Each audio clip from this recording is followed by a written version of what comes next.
Welcome back student. पिछला class में हम लोग कंटिन्यूटी पढ़ चुके थे। आज हम लोग स्टार्ट करने वाले हैं डिफरेंशियबिलिटी। लेक्चर स्टार्ट करने से पहले मैं आप लोग को फिर से बता रहा हूँ कि मैंने वीडियो लेक्चर का नोट्स और डीपीपी वीडियो के डिस्क्रिप्शन में डाल दिया हूँ। आप उसे डाउनलोड कर लीजिए और ख़ास करके वीडियो लेक्चर का नोट्स आप पहले पढ़ लीजिए, उसके बाद वीडियो देखिए। तो चलिए स्टार्ट करते हैं फिज़िकल मीनिंग से। डिफरेंशियबिलिटी का फिज़िकल मीनिंग क्या होता है?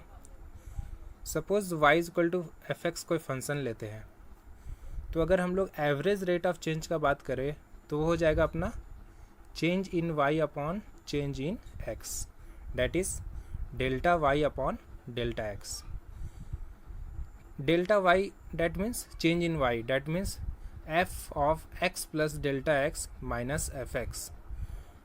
Here delta x means change in x, that means x2 minus x1, final minus initial. अगर यहाँ पर हम लोग का ये जो इंटरवल है डेल्टा एक्स क्या है? अपना इंटरवल है, मतलब that means x2 minus x1 है। अगर ये इंटरवल टेंडिंग टू जीरो हो जाए, तो delta x tending to zero हो जाए, तो यही एवरेज रेट ऑफ चेंज जो होगा वो अपना इंस्टेंटेनियस रेट ऑफ चेंज में कन्वर्ट हो जाता है। मतलब हो क्या रहा है एक्चुअल में, दो पॉइंट था x1 और x2, वो दोनों पॉइंट का बीच का जो इंटरवल है वो छोटा होते होते इतना छोटा हो गया कि वो एक सिंगल पॉइंट में कन्वर्ट हो गया। और उस पॉइंट पे अगर हम लोग रेट ऑफ चेंज का बात करेंगे तो उसको हम लोग बोलते हैं instantaneous rate of change. That means instantaneous rate of change is the limiting position of the average rate of change. मतलब एवरेज रेट ऑफ चेंज में limit delta x tending to zero कर दे तो वही हो जाएगा अपना इंस्टेंटेनियस रेट ऑफ चेंज, जिसको हम लोग dy बाई डी एक्स से भी हम लोग लिखते हैं। जैसे कि एग्जांपल आप लोग फिजिक्स में पढ़ चुके हैं, वेलोसिटी जो होता है वो क्या होता है? Rate of change of displacement, that means ds upon dt, which can be written as the limit delta t tending to zero f of t plus delta t minus f t upon delta t. उसी प्रकार से अगर acceleration का बात करें तो acceleration क्या हो जाएगा? Delta v upon delta t का limiting value, that means limit delta t tending to zero del v upon del t। और ये अपना क्या हो जाएगा? सेकेंड ऑर्डर डेरिवेटिव हो जाएगा डिस्प्लेसमेंट का विथ रिस्पेक्ट टू टाइम। तो ये तो था अपना फिजिकल मीनिंग। मतलब फिजिकल मीनिंग क्या है एक्चुअल में? एवरेज रेट ऑफ चेंज में ही अगर लिमिट लगा दे तो वो क्या किस में कन्वर्ट हो जाएगा? इंस्टेंटेनियस रेट ऑफ चेंज में। तो चलिए अब हम लोग ज्योमेट्रिकल मीनिंग देखते हैं। ज्योमेट्रिकल मीनिंग क्या होता है? तो इसके लिए हम लोग क्या किए, पहले y equal to f x का ग्राफ हम लोग ड्रॉ किए हैं। कोई पी पॉइंट है अपना ग्राफ में, कोई भी पी पॉइंट ले लिए c कॉमा एफ सी। उसके नेबरहुड में कोई दो पॉइंट लिए हैं q और r। नेबरहुड जो इंटरवल है वो बहुत ही स्मॉल है, that means here c minus h is very near to c and c plus h is also very near to c, दोनों बहुत नज़दीक है। तो अगर हम लोग pq और pr कॉर्ड का स्लोप निकालेंगे तो अपना क्या आ जाएगा? स्लोप क्या होता है? y2 minus y1 upon x2 minus x1, straight line में हम लोग पढ़ चुके थे।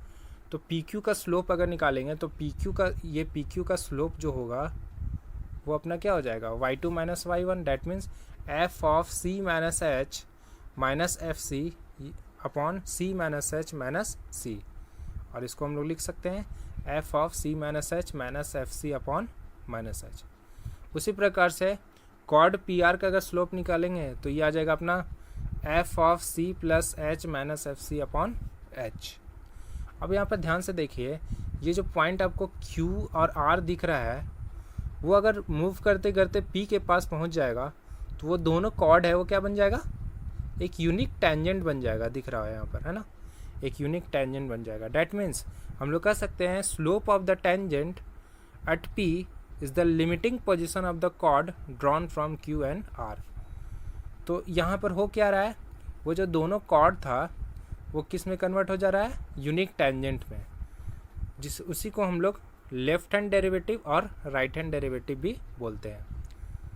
तो जब ऐसा सिचुएशन हो, जब लेफ्ट हैंड डेरिवेटिव और राइट हैंड डेरिवेटिव बराबर हो, तो हम लोग कहते हैं कि वो फंक्शन है वो डिफरेंशिएबल है, और उस पॉइंट पे हम लोग एक यूनिक टेंजेंट ड्रॉ कर सकते हैं। सो ज्योमेट्रिकली इसका मीनिंग क्या हुआ? Geometrically differentiability of the function represent unique tangent at point c. देखिए यहाँ पर नोट करने वाली बात यह है, the function is not differentiable at those points on which function has jumps और होल्स एंड शार्प एजेस। मतलब जहाँ पर डिसकंटिन्यूअस होगा, जहाँ पर होल्स होगा या जंप होगा, वहाँ पर डिफरेंशिएबल नहीं होगा। और सेकंड, जहाँ शार्प एज होगा, शार्प एज कहने का मतलब कुछ ऐसा फंक्शन हो, जैसे ये हम लोग पढ़ चुके हैं y is equal to mod of x, है ना। तो 0x इक्वल टू 0 पे, x इज इक्वल टू 0 पे क्या शार्प एज दिख रहा है हम लोग को, है ना। तो ऐसा फंक्शन जो होगा वो डिफरेंशिएबल नहीं होगा। चलिए ये एग्जांपल हम लोग देख लेते हैं सॉल्व करके। अपना फर्स्ट एग्जांपल है, so that f x equal to mod of x is not differentiable. अगर हम लोग लेफ्ट हैंड डेरिवेटिव निकालेंगे तो ये अपना आ जाएगा limit h tending to 0 f of 0 minus h minus f 0 upon minus h. तो ये अपना f of 0 minus h, that means minus h को अगर हम मॉड में रखेंगे तो ये पॉजिटिव हो जाएगा, तो एच अपॉन माइनस एच क्या आ जाएगा? -1। सिमिलरली अगर राइट हैंड डेरिवेटिव निकालेंगे तो ये हो जाएगा limit h tending to 0 f of 0 plus h minus f 0 upon h. और यहाँ से अगर कैलकुलेट करेंगे तो अपना राइट हैंड डेरिवेटिव क्या आ रहा है? 1। तो साफ साफ दिख रहा है कि लेफ्ट हैंड डेरिवेटिव और राइट हैंड डेरिवेटिव बराबर नहीं है, इसलिए ये फंक्शन जो होगा वो डिफरेंशिएबल नहीं होगा। यहाँ पर ध्यान देने वाली बात यह है कि जैसे लिमिट में हम लोग क्या करते थे, left hand limit, right hand limit और वैल्यू ऑफ द फंक्शन निकालते थे। यहाँ पर वैल्यू ऑफ द फंक्शन निकालना नहीं है, सिर्फ लेफ्ट हैंड डेरिवेटिव और राइट हैंड डेरिवेटिव का बात करना है। अगर वो इक्वल हो गया तो डिफरेंशिएबल होगा, और अगर इक्वल नहीं हुआ तो डिफरेंशिएबल नहीं होगा। चलिए सेकेंड क्वेश्चन देखते हैं। सेकेंड क्वेश्चन है अपना, f x is equal to x sine 1/x when x is not equal to 0 and 0 when x is equal to 0। ये हम लोग कंटिन्यूटी में भी पढ़ चुके थे कि ये कंटिन्यूअस होता है, लेकिन ये डिफरेंशिएबल नहीं होगा। इसे हम लोग आज चेक करेंगे। तो कंटिन्यूटी पार्ट आप लोग खुद से देख सकते हैं। जैसे लेफ्ट हैंड लिमिट निकालेंगे तो वो अपना 0 आएगा, और राइट हैंड लिमिट निकालेंगे तो वो भी 0 आएगा, और 0 पे 0 दिया हुआ है, डैट मीन्स कंटिन्यूअस है। ये हम लोग पहले ही देख चुके थे।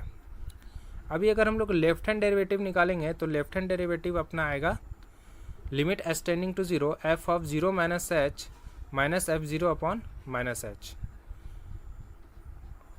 जिसको हम लोग लिख सकते हैं limit h tending to 0 minus h sine 1 upon minus h minus 0, क्योंकि एफ ऑफ 0 क्या है? 0 अपॉन माइनस एच। तो यहाँ से माइनस एच कैंसिल हो जाएगा, लेकिन साइन ऑफ माइनस एच, तो यहाँ से अपना लेफ्ट हैंड डेरिवेटिव आ रहा है माइनस के, वेयर के लाइज बिटवीन -1 to 1। उसी प्रकार से अगर हम लोग राइट हैंड डेरिवेटिव निकालेंगे तो राइट हैंड डेरिवेटिव आ जाएगा अपना के आएगा। तो साफ साफ दिख रहा है कि लेफ्ट हैंड डेरिवेटिव और राइट हैंड डेरिवेटिव बराबर नहीं है। इसका मतलब f x differentiable, x equal to 0 पे एफ एक्स डिफरेंशिएबल नहीं होगा। एक बहुत ही फेमस थ्योरम है, if a function is differentiable at x is equal to a then f x is continuous at x equal to a। That means अगर कोई function x equal to a पे differentiable है तो that means वो necessarily continuous होगा। लेकिन इसका converse true नहीं है, मतलब अगर कोई फंक्शन कंटिन्यूअस है तो ये ज़रूरी नहीं कि वो डिफरेंशिएबल होगा। तो इसका प्रूफ चलिए देख लेते हैं। सिंस ये फंक्शन डिफरेंशिएबल दिया हुआ है, डैट मीन्स लिमिट इसका एग्जिस्ट कर रहा है। लिमिट एफ डैश ए अगर निकालेंगे हम लोग तो ये हो जाएगा अपना limit h tending to 0 f of a minus f of a plus h minus f a upon h. ये जो होगा इसका लिमिट वो क्या होगा? एग्जिस्ट करेगा। अल्सो हम लोग अब यहाँ पर ध्यान से देखिए, F of a plus h minus f ए, इसमें अगर हम लोग एस से मल्टीप्लाई डिवाइड कर दे तो कुछ इस प्रकार से लिख सकते हैं। और ये जो पार्ट है, ये पार्ट, ये क्या हो जाएगा अपना एफ डैश ए, और f dash a into h, h tending to zero है तो अल्टीमेटली क्या आ जाएगा 0। तो मतलब यहाँ से ये जो चीज़ है वो 0 के बराबर आ रहा है, तो एफ ए को अगर हम लोग राइट साइड ले जाए तो ये हो जाएगा अपना limit h tending to 0 f of a plus h is equal to f a. मतलब राइट हैंड लिमिट जो है वो फंक्शनल वैल्यू के बराबर आ गया। सिमिलरली अगर हम लोग लेफ्ट हैंड डेरिवेटिव के अकॉर्डिंग अगर चलेंगे तो अपना left hand limit functional value के बराबर आ जाएगा। तो यहाँ से साफ साफ दिख रहा है कि left hand limit, right hand limit और फंक्शनल वैल्यू बराबर आ गया। तो मतलब ये फंक्शन क्या हो जाएगा, कंटिन्यूअस हो जाएगा एक्स इज इक्वल टू ए पे। अच्छा, किसी इंटरवल पे डिफरेंशियल है, उसके लिए क्या कंडीशन है? सबसे पहले अगर हम लोग ओपन इंटरवल का बात करें, ओपन इंटरवल ए बी में डिफरेंशिएबल तभी होगा जब उस इंटरवल के ईच एंड एवरी पॉइंट पे वो डिफरेंशिएबल हो। और अगर हम लोग क्लोज इंटरवल ए बी पे बात करें तो क्लोज इंटरवल में डिफरेंशिएबल तभी होगा जब, जैसे ए इंटरवल है अपना ए से बी, तो ए पे अपना राइट हैंड डेरिवेटिव एग्जिस्ट करना चाहिए और बी पे अपना लेफ्ट हैंड डेरिवेटिव एग्जिस्ट करना चाहिए, तब वो डिफरेंशिएबल होगा। और उसके बीच का हर एक पॉइंट, कोई भी पॉइंट अगर हम लोग ले लें c which lies between a and b, तो उस पॉइंट पे लेफ्ट हैंड डेरिवेटिव और राइट हैंड डेरिवेटिव क्या होना चाहिए, बराबर होना चाहिए, तब जाके वो पूरा क्लोज इंटरवल ए बी पे डिफरेंशिएबल होगा। चलिए कुछ और एग्जाम्पल करते हैं। ये एक बहुत फेमस क्वेश्चन है। So that f x equal to x square sine 1 by x when x is not equal to 0 and 0 when x is equal to 0 is differentiable at x equal to 0 and f dash 0 is equal to 0। देखिए अगर यहाँ पर अभी अगर हम लोग left hand derivative निकालेंगे तो ये हो जाएगा अपना limit h tending to 0 f of 0 minus h minus f 0 upon minus h. अगर हम लोग डिफिनेशन यूज करें तो माइनस एच को अगर फंक्शन में रख देंगे तो ये हो जाएगा अपना minus H square sine 1 bye minus H, और 0 पे तो 0 दिया हुआ है, माइनस 0 अपॉन माइनस एच। तो यहाँ से इसको सिंप्लीफाई करेंगे तो ये हो जाएगा अपना limit h tending to 0 h sine 1 by h, और एच लिमिट यहाँ पर अप्लाई करेंगे तो क्या आ जाएगा, 0 आ जाएगा। सिमिलरली अगर राइट हैंड डेरिवेटिव निकालेंगे तो वो भी अपना क्या आएगा, 0। तो साफ साफ दिख रहा है यहाँ पर कि लेफ्ट हैंड डेरिवेटिव और राइट हैंड डेरिवेटिव दोनों बराबर आ रहा है, तो इसलिए क्या होगा, डिफरेंशिएबल होगा। और एफ डैश 0 का वैल्यू यहाँ पर क्या हो जाएगा, 0। चलिए लास्ट क्वेश्चन करते हैं हम लोग। Find the value of a and b so that the function f x is equal to x square plus 3x plus a if x is less than equal to 1। मतलब जब x 1 या 1 से छोटा है तो अपना फंक्शन क्या दिया हुआ है, x square plus 3x plus a, और जब x ग्रेटर देन 1 है तब अपना क्या दिया हुआ है, bx प्लस 2। अभी देखिए हम लोग वो थ्योरम यूज करने वाले हैं कि अगर कोई फंक्शन डिफरेंशिएबल है तो वो कंटिन्यूअस भी होता है। तो अगर ये each x belong to r पे डिफरेंशिएबल है, मतलब 1 पे भी डिफरेंशिएबल होगा, और 1 पे डिफरेंशिएबल है दैट मीन्स एफ एक्स 1 पे कंटिन्यूअस भी होगा। कंटिन्यूअस है that means left hand limit is equal to right hand limit is equal to value of the function होगा। तो अगर हम लोग ये डिफिनेशन यूज करेंगे तो अपना एक रिलेशन मिल जाएगा b plus 2 is equal to a plus 4। उसी प्रकार से अगर डिफरेंशिएबिलिटी का डिफिनेशन यूज करेंगे, left hand derivative is equal to right hand derivative, तो यहाँ से इसको सिंप्लीफाई अगर हम लोग करेंगे तो कुछ ऐसा आ जाएगा, अपना लास्ट स्टेप में कुछ ऐसा आएगा,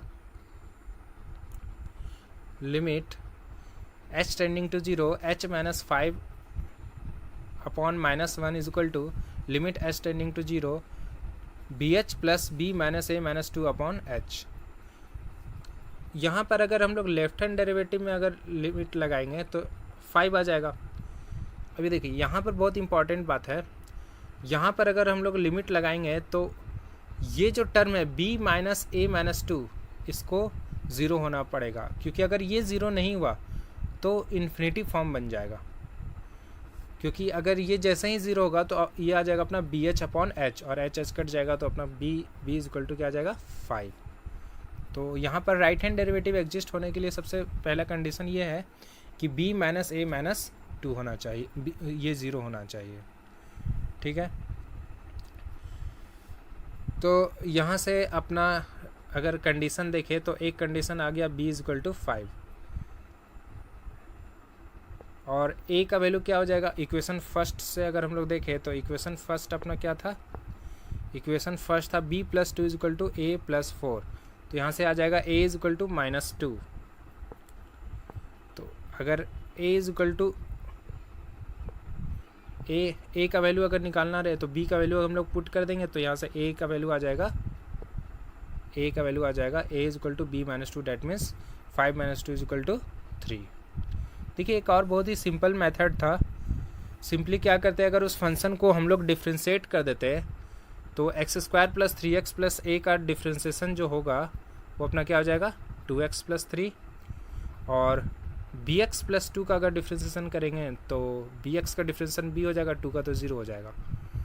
तो डैट मीन्स अगर 1 पे लेफ्ट हैंड डेरिवेटिव बात करें तो लेफ्ट हैंड डेरिवेटिव हो जाएगा x की जगह 1 पुट कर दीजिए तो 2 प्लस 3 क्या हो जाएगा 5, और राइट हैंड डेरिवेटिव किसके बराबर है b के बराबर, तो यहाँ से b का वैल्यू डायरेक्ट 5 आ जाएगा।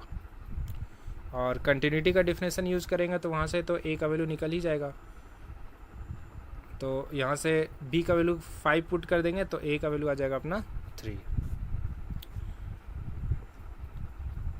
Thank you.